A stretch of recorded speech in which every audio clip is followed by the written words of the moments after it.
Quick question. What do cult members, Enron investors, and people who stay in terrible relationships way too long have in common? A surprising number of them were really, really smart. Doctors, lawyers, engineers, people with degrees on their walls and books on their shelves and opinions about things most people have never heard of. And they still got played, not despite being smart. Because of it. Sit with that for a second.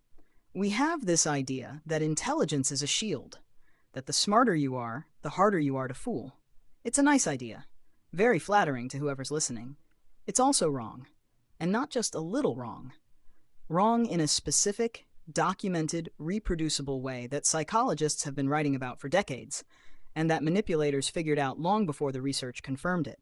This video is about why smart people are actually more vulnerable to certain kinds of manipulation. Not all manipulation, specific kinds, the sneaky kinds.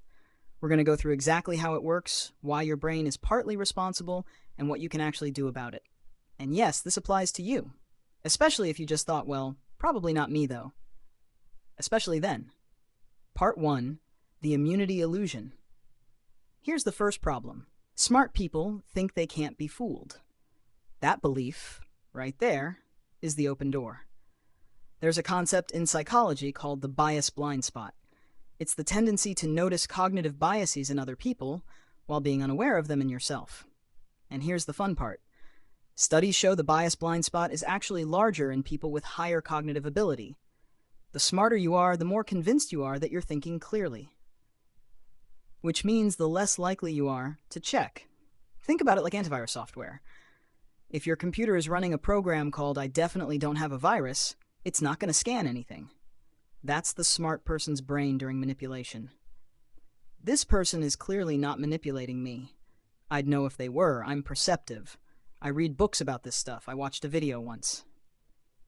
Meanwhile, the manipulation is happening.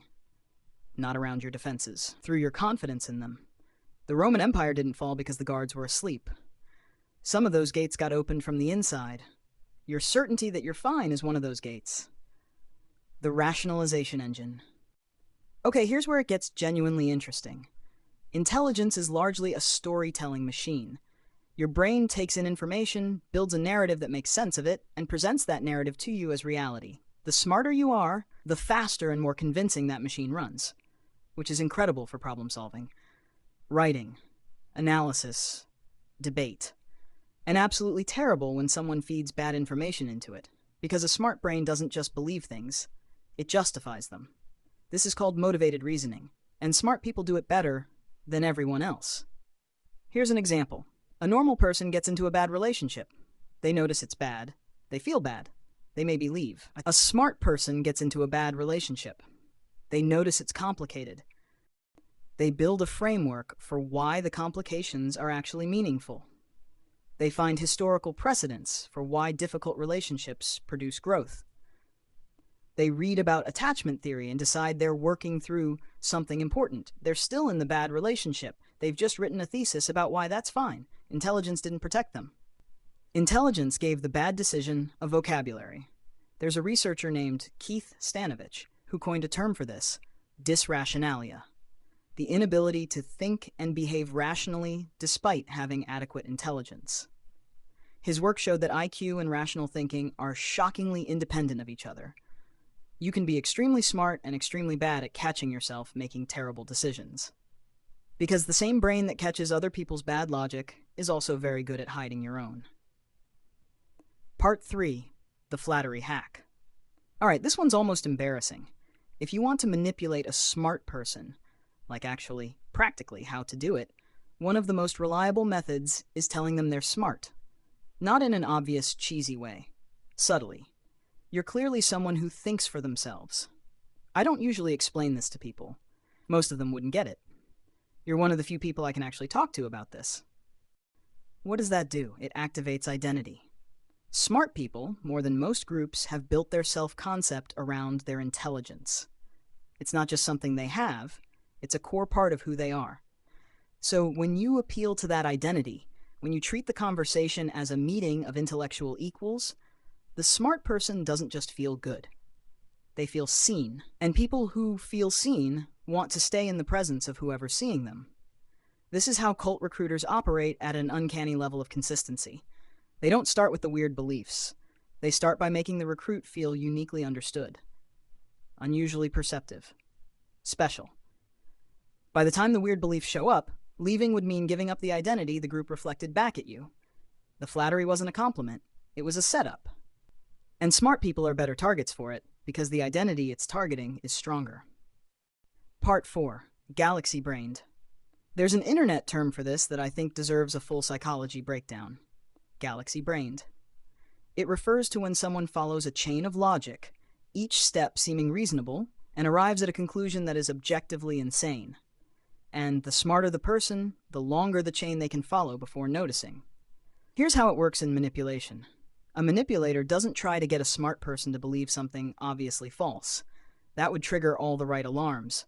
Instead, they start from something true, or mostly true, and they walk you, one reasonable-sounding step at a time, toward the conclusion they wanted you to reach. You believe X, right? And X implies Y. And if Y, then Z makes sense. And if Z is true, then clearly. And now, you believe something you would have laughed at 20 minutes ago. But you got there yourself, through logic, your logic, which means it feels like your conclusion. Smart people are especially vulnerable to this because they respect internal consistency. If an argument is logically sound, it feels wrong to reject it just because the conclusion feels off. That feeling, the conclusion seems wrong, but I can't find the flaw in the logic, is a known manipulation signal. The flaw is usually in the first premise. The true-ish one at the beginning that you nodded along to without examining it. That's where the hook was. Everything after that was just reeling you in. Part 5. The identity lock. Here's the one that keeps smart people stuck the longest. Let's say the manipulation worked. You believed something wrong, you made a bad decision, you stayed in something too long, trusted someone who didn't deserve it, joined something you shouldn't have. And now you know. A normal person might feel embarrassed, cut their losses, and move on. A smart person has an extra problem. Because admitting you were manipulated doesn't just mean admitting you made a mistake. It means admitting that your intelligence, the thing you've structured your identity around, didn't protect you. That's a much bigger thing to accept. So smart people have a tendency to do something interesting instead. They reframe. I wasn't manipulated. I was in a complicated situation. I didn't get conned, I made a calculated risk. I wasn't in a cult, it was just a community with unusual ideas. The reframe protects the identity. It's not denial exactly, it's more like a self-preserving edit. And it means the lessons don't land the way they should. Because the lesson requires accepting something the brain is working really hard to reject. This is one of the reasons smart people often take longer to leave bad situations than people expect. From the outside, it looks like they don't see it. From the inside, they see it and are trying to make it mean something smaller. Part 6. So what actually helps? Okay, you're smart. You're also apparently a walking vulnerability. What do? First, treat certainty as a warning sign.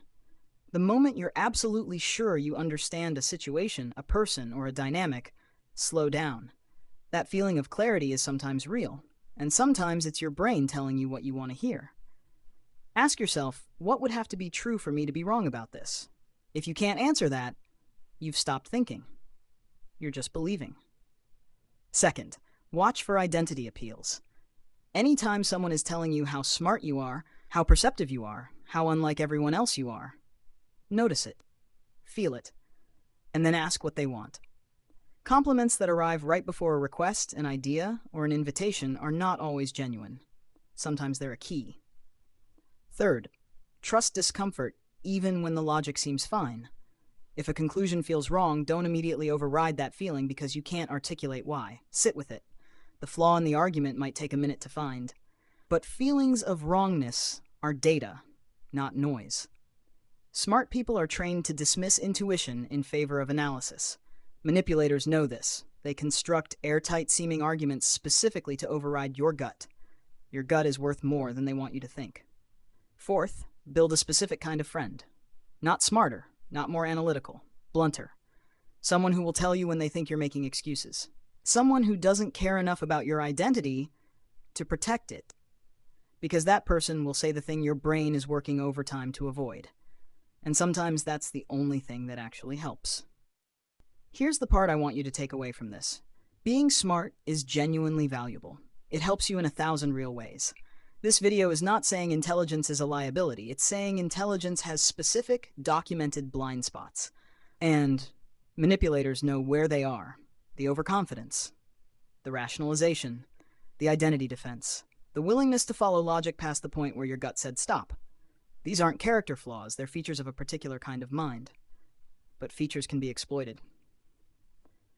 The smartest thing you can actually do, and I mean this sincerely, not as a generic motivational note, is accept that your intelligence doesn't exempt you from this. Not because you're not smart, because you are. That's the whole point. The people who are the hardest to run these things on aren't the most intelligent people in the room. They're the most honest about their own vulnerabilities, which is, funnily enough, a very uncomfortable thing for a smart person to hear. You're welcome.